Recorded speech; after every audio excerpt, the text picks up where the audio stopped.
কান্নাকাটি যত যাই করি রান্না তো করতেই হবে। নিজ হাতে নিজে কান্না কিনে নিয়ে আসলাম ছোট ছোট পেঁয়াজগুলো। তো এগুলো তো প্রচুর ঝাঁজ, কাটতে গিয়ে তো আমি প্রচুর কান্না করে দিলাম, দেখতেই পাচ্ছ তোমরা। তো সকাল সকাল উঠে আয়রা কিছুই খাবে না, ও ফ্রিজ থেকে একটা কমলা নিয়ে আসছে, কমলাটা কেটে দিতেছি আয়রাকে। তাও যদি একটু খায়, এখন পুরোটা খায় কিনা জানি না, ও কোনো কিছুই খেতে চায় না। তারপরেও দেওয়ার চেষ্টা করা আর কি, যদিও যা খায় তাই যথেষ্ট, যতটুকু খায়ও। আসসালামু আলাইকুম বন্ধুরা, সবাই কেমন আছো? আলহামদুলিল্লাহ আমরা অনেক অনেক ভালো আছি।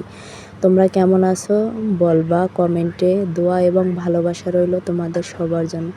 তো সকাল সকাল উঠে গতকালকে যে মুরগিটা এনেছিলাম, মুরগিটার অর্ধেকটা রেখে দিয়েছিলাম ফ্রিজে, ওটাই পানি দিয়ে ভিজিয়ে রেখেছি।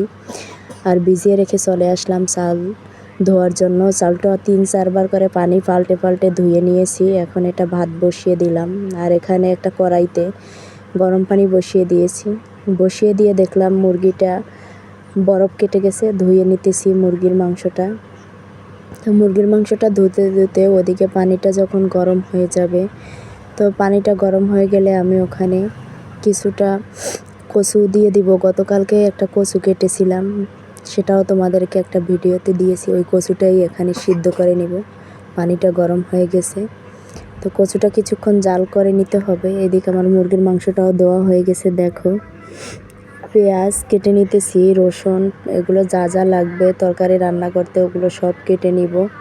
এদিকে আমার কচুটাও সিদ্ধ হয়ে গেছে। আর মুরগির মাংসটা ভাজি করে নিব, কারণ ভাজি করব কিছুটা, আপনারা এরা ভাজি খাবে এই জন্য। তো মুরগির মাংসটা ভাজি করতেছি, এজন্য মশলা দিয়ে দিলাম আর তেলটা কড়াইতে গরম করে দিয়ে দিলাম। মুরগির মাংসটা আমি ভেজে নিব ভালোভাবে। আর ভাজতে ভাজতে এদিকে আমি আরও কাজ করে নিব। আমার ছেলে মাদ্রাসা থেকে আসছে, ওকে একটু কিছু খাইয়ে দিব। তো আমার মুরগির মাংসটা ভাজা হয়ে গেছে, ওই তেলের মধ্যেই মশলা কষিয়ে নিয়েছি ভালোভাবে। তো এখন ওই যে কচু সিদ্ধ করে রেখেছিলাম, ওই কচুটাই দিয়ে দিব। কচুটা কি বলবো, খেতে যে কি দারুণ, বলার মতো না। তো আমি কচুটা কষিয়ে ভালোভাবে ঢাকনা দিয়ে, তারপরে আমি একটু হালকা ঝোল দিয়ে দিয়েছিলাম, আর ঝোলটা দিয়েও আবার কষিয়ে নিয়েছি অফ ক্যামেরায়। তো আমার কচুটা কষানো হয়ে গেলে আমি মাংসটাও দিয়ে দিয়েছি। তো এই যে দেখো, আমার মুরগির মাংসটা আর কচু দিয়ে রান্না হয়ে গেছে। তবে খেতে যে কি দারুণ হয়েছে বলার মতো না।